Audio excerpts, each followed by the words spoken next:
Estamos de volta no Além da Notícia e nesta quinta-feira nós estamos tratando de um tema que tem chamado a atenção não só do Brasil, mas no mundo inteirinho, o tráfico de pessoas. Aliás, nesta semana no México está acontecendo uma conferência internacional promovida pela Igreja Católica, um grupo de mulheres da Igreja Católica em defesa também de mulheres exploradas, mulheres em situações vulneráveis e exploradas sexualmente.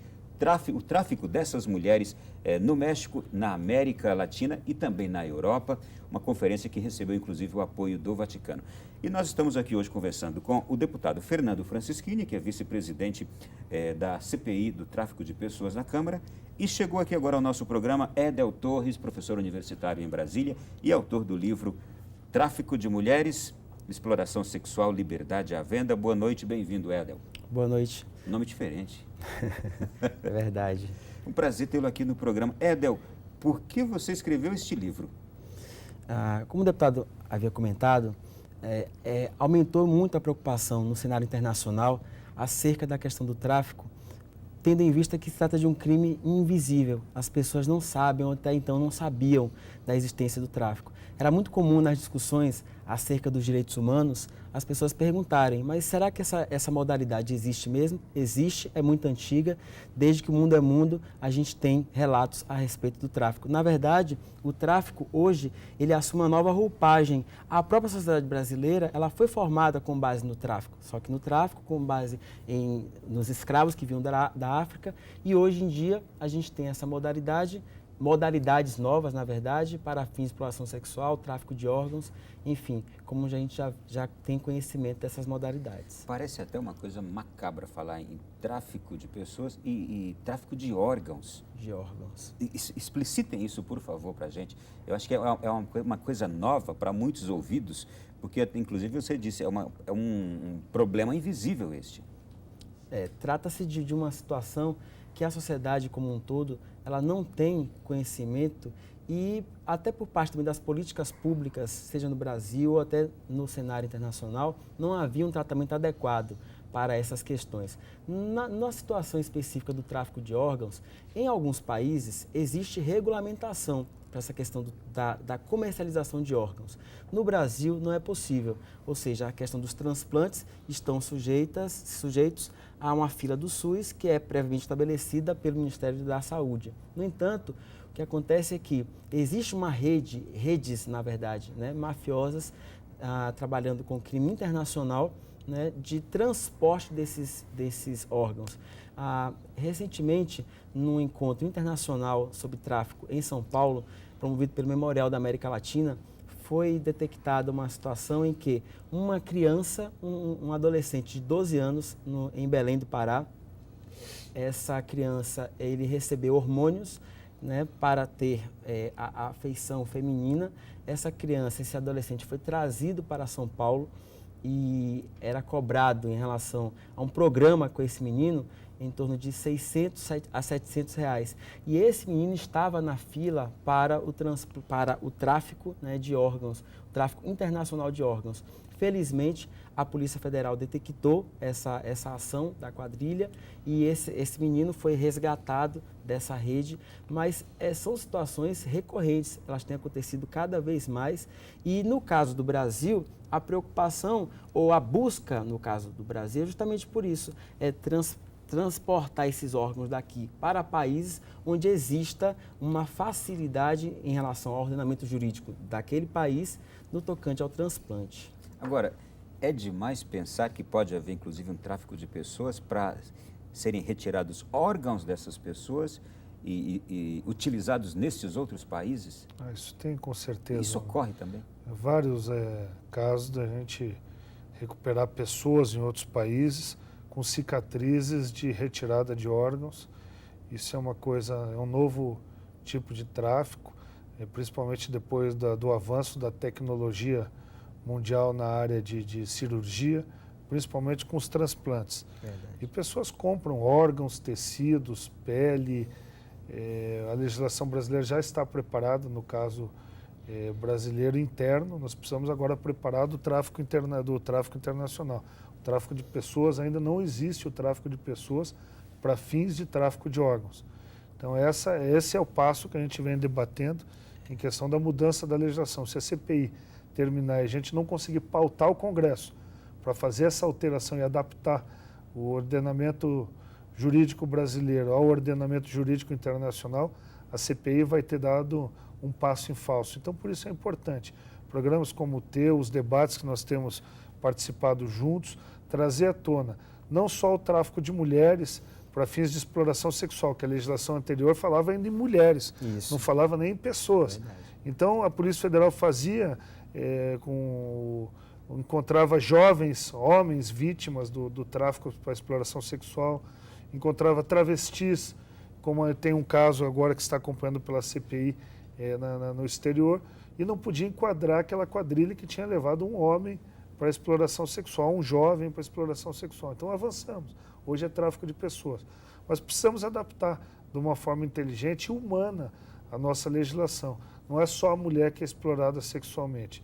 Mas isso é um passo que já foi dado. Precisamos agora a adoção ilegal e todos aqueles atributos que eu falei para você no começo que precisamos enquadrar na legislação brasileira. Este assunto ele tem muitas nuances. Eu gostaria de saber o seguinte: como é que funciona? Qual é a diferença entre uma pessoa que é traficada voluntariamente e uma pessoa que é traficada talvez sem nem saber do que está acontecendo com ela?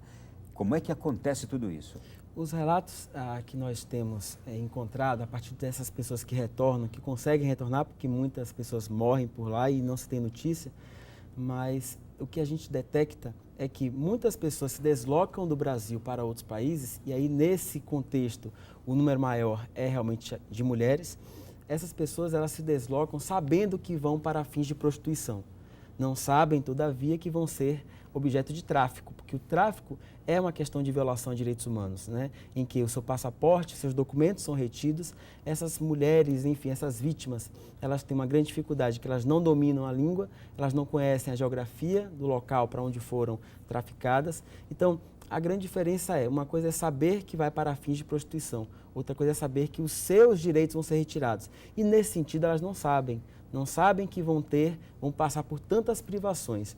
É um dado interessante que no caso do tráfico de travestis, uma situação que chama a atenção nossa é que num país que tem áreas de grande vulnerabilidade social, há relatos de travestis que informam que é melhor estarem lá em outros países, sendo, entre aspas, protegidos pelo aliciador, do que estar no Brasil apanhando, sofrendo a discriminação da família, da sociedade como um todo, né? Então, acredito sinceramente que essas pessoas não sabem que vão ser objeto de tráfico, e sim para a prostituição. E no sentido da prostituição por si só, né, ela não é o crime é você justamente explorar isso aí. Há que se ressaltar também no tráfico de homens, né, que tem elevado esse número e foi detectado também numa comunidade quilombola do sul do estado de São Paulo, no Vale do Paraíba, uma comunidade em que vários meninos, né, foram aliciados para jogador de futebol, né, jogarem fora do Brasil. E aí a gente abre um parêntese, né? Quem é o garoto que nunca pensou em jogar futebol fora do Brasil? Ou seja, essas redes elas trabalham com o sonho das pessoas. E sonhar é legítimo. No entanto, elas deturpam essa questão porque essas pessoas vão ser objeto de exploração lá fora. E foi detectado também que esses meninos se deslocaram para lá.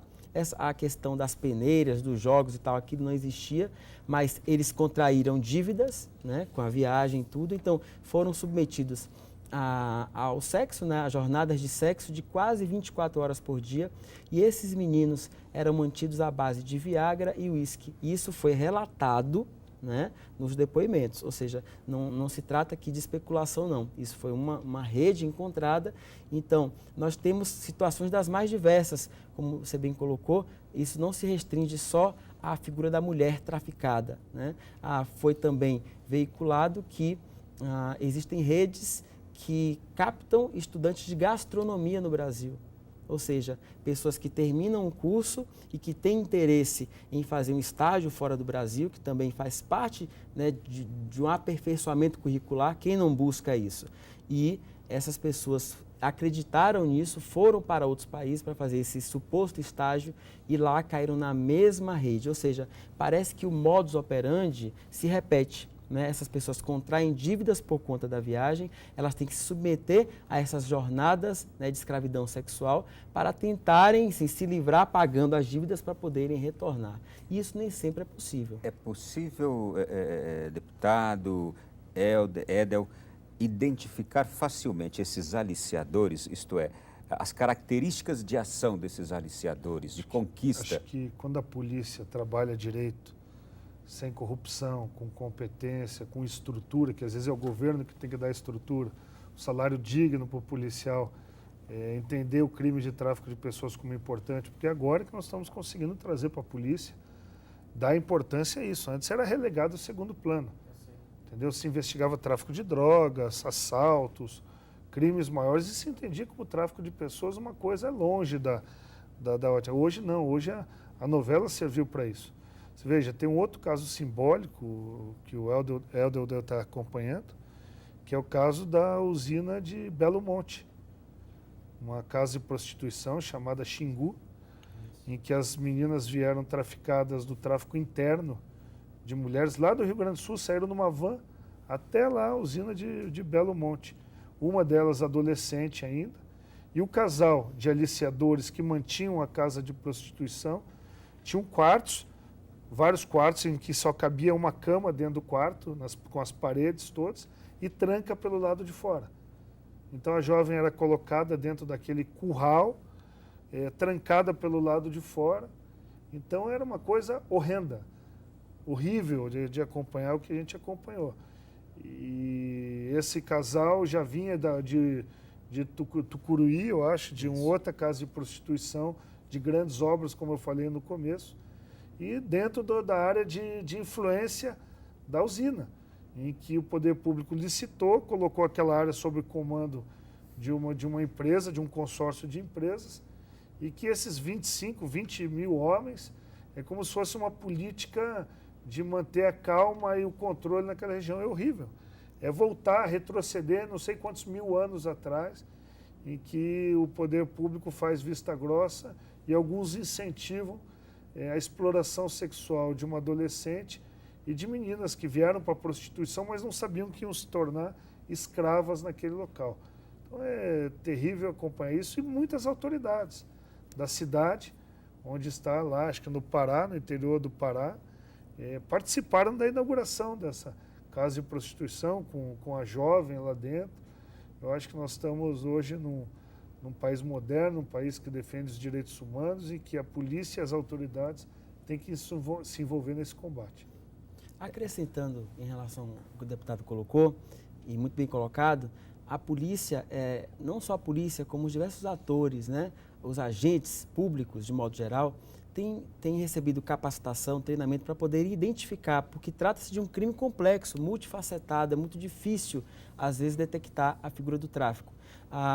E, nesse sentido, né, têm sido realizadas diversas ações, né, a própria ONU no Brasil, com vários convênios com o Ministério da Justiça, mas, voltando à questão do papel do aliciador, nem sempre é fácil detectar essa ação, porque o aliciador geralmente é alguém que ele é conhecido ali naquela comunidade, ele goza da credibilidade daquelas pessoas. Então, ele quem faz a proposta. No estado de Goiás, que é o objeto do meu livro, eu busquei em diversas cidades do interior, Uruaçu, Minaçu, Anápolis, enfim, e encontramos casos em que as mulheres daquela região, as pessoas conhecidas, até familiares, gente da comunidade, são essas mulheres quem geralmente convidam, né, e que fazem surgir esse sonho de morar fora do Brasil. Tem cidade no interior do Goiás em que, na família, quase todas as mulheres já foram para fora. Essas mulheres um dia retornam, elas conseguem, ao longo do tempo, formar ou juntar algum patrimônio, algum dinheiro, e é essa mulher que retorna que vai conseguir captar, enfim, coaptar outras vítimas para o tráfico. Então é uma rede viciosa, inclusive. Certamente. Bom, eu gostaria de saber o seguinte aqui também dos senhores. Internamente hoje no Brasil, esta rede ela está ramificada? Por exemplo, o deputado eu acabei de ver isso aqui, olha. CPI aprova quebra de sigilo de ONG que intermediou adoções no Paraná.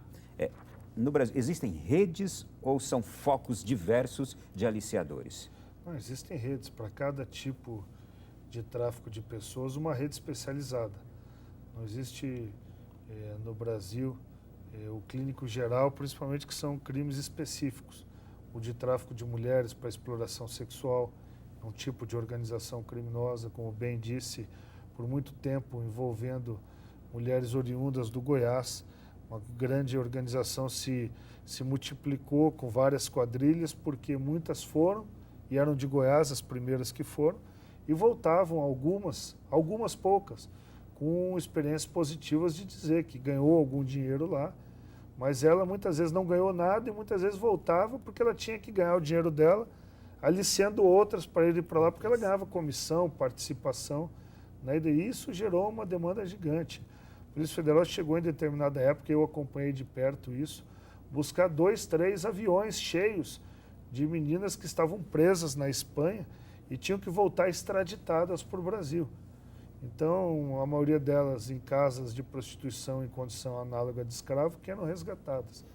A ONG, que está no Paraná e São Paulo, que a CPI essa semana quebrou o sigilo bancário, fiscal e telefônico e fez buscas na ONG, nas casas dos seus administradores, ela funcionava com autorização do Tribunal de Justiça, do Ministério Público do Estado, em que a pessoa se aproveitava da confiança, da relação de confiança que ela criou com autoridades antes do ano de 99 e continuou atuando, mesmo depois da ONG não ter mais autorização do governo americano. Os Estados Unidos não foi signatário da Convenção de Haia logo no seu lançamento, veio aderir lá na frente em 2008, 2009, não lembro exatamente o ano, mas nesse período todo essa ONG recebia, através de uma pessoa que simulava ser o seu representante, doações, $9 mil, $5 mil, a Folha de São Paulo denunciou, trouxe uma coisa escandalosa, 76 crianças brasileiras, como se fosse um cardápio de restaurante. Pequenos vídeos com textos bonitos, um dizendo essa criança parece com Nelson Mandela, vai se transformar numa linda criança no futuro. A Folha denunciou e essa ONG continuou atuando, mesmo depois da denúncia da Folha de São Paulo, dizendo que cobrava. Só por causa disso, eu vou pedir, senhor, vamos citar aqui o nome de algumas dessas instituições aí, para que já fique também gravada na mente da sociedade brasileira, que estão sendo já investigadas. É a Limiar. Limiar? Limiar. Essa ONG chamada Limiar é uma ONG que a CPI essa semana desbaratou a sua atuação. Era uma ONG com o mesmo nome americano e uma ONG com o mesmo nome no Brasil. Tem outras também? Essa é a principal. Essa é a principal. Existem muitas ONGs sérias, nós temos que registrar isso. Isso é verdade. Que fazem um trabalho sensacional de apoio às famílias em adoção, que mantêm as casas lá. Nós temos que incentivar a doação financeira, principalmente das empresas que recolhem parte do seu imposto de renda diretamente. Essas são as sérias. Mas tem uma ONG do mal, como essa Limiar, que simulava ter a autorização do governo americano, que cobrava em dólar. A doação vinha para a ONG americana e ela repassava para a ONG brasileira com o mesmo nome para não aparecer o casal, o postulante à adoção doando diretamente. E nesse sentido, a CPI tem realizado um trabalho fantástico que é de investigação de agências de modelo. Né? Foram também detectadas quadrilhas que chegavam em cidades do interior, comunidades menores, em que a simples chegada de um grupo de fora já causa ali uma curiosidade naquela comunidade. Eu vou te pedir, então, um suspense nesse assunto, que a gente volta já no próximo bloco para continuar, porque o que tem de menininhas, de mocinhas que sonham com isso e quando vê uma possibilidade como essa, acham que é a hora de realizar o sonho. Então, a gente volta daqui a pouco no próximo bloco, tratando também dessa questão e de outras ainda importantes a respeito do tráfico de pessoas.